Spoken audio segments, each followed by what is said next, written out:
વોટ્સએપમાં ક્યાંક મને ગાળો દેતા હશે, પણ મને એ તો કહું, શું બગાડ્યું, શું ખરાબ કર્યું?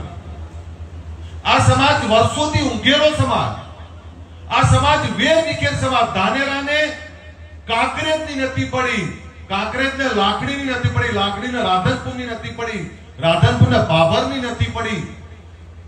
વેર વિખેર હતો સમાજ. સમાજમાં વ્યસનો ચરમસીમાએ હતા. સમાજમાં શિક્ષણનું ક્યાંય ઠેકાણું નહોતું દેખાતું. સમાજમાં ઘોર નિરાશા. કોઈ ગુનો ના કર્યો હોય અને રખે પોલીસ ગામમાં ભૂલતી આવી હોય તો આપણે સંતાઈ જવું પડતું. લાફો જંગલમાં બીજા કોઈએ માર્યો હોય, આરોપ આપણા ઉપર નાખવામાં આવતો. આ પ્રકારની વ્યવસ્થા, લાચારી આ સમાજની જોઈને એટલે ઠાકોર સેના લઈને આવ્યો હતો. આ ઠાકોર સેના કોઈ બીજા સપના નથી ને. આજે રાત દિવસ ચેક તો કરો. મારા જીવનનો આજે 80% હિસ્સો તો હું આ ઠાકોર સેનામાં આપું છું. આજે રાત દિવસ દોડું છું.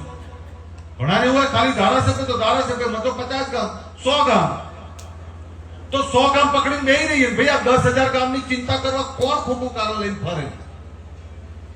ગુજરાતમાં આજે ક્યાંય પણ નાની તકલીફ ઊભી થાય તો તરત આ લાલ ઝંડા વાળા લોકો યાદ કરે છે, ક્યાં ગયા ક્ષત્રિય ઠાકોર સેના વાળા. ત્યારે તમને વિનંતી કરવા આવ્યું છું, સમાજનું કામ કરવું, એકતા કરવી અઘરું કામ છે. અને એમાં વિચાર મૂક્યો, જ્યારે વ્યસન મુક્તિની વાત મૂકી ત્યારે લોકો આપણા ઉપર શંકા કરતા હતા, કેવી રીતે બંધ કરશો? અને સાચા હતા.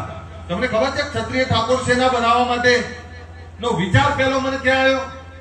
અમદાવાદની કોઈ કોર્પોરેટ ઓફિસમાં બેઠા હોય, કોઈએ મને સવાલ કર્યો, અરે અલ્પેશભાઈ ઠાકોર જેવા નહીં લાગતા. એટલે મને તરત આંખો મારા ભવાટ ચડી ગયા, આંખો લાલ થઈ ગઈ.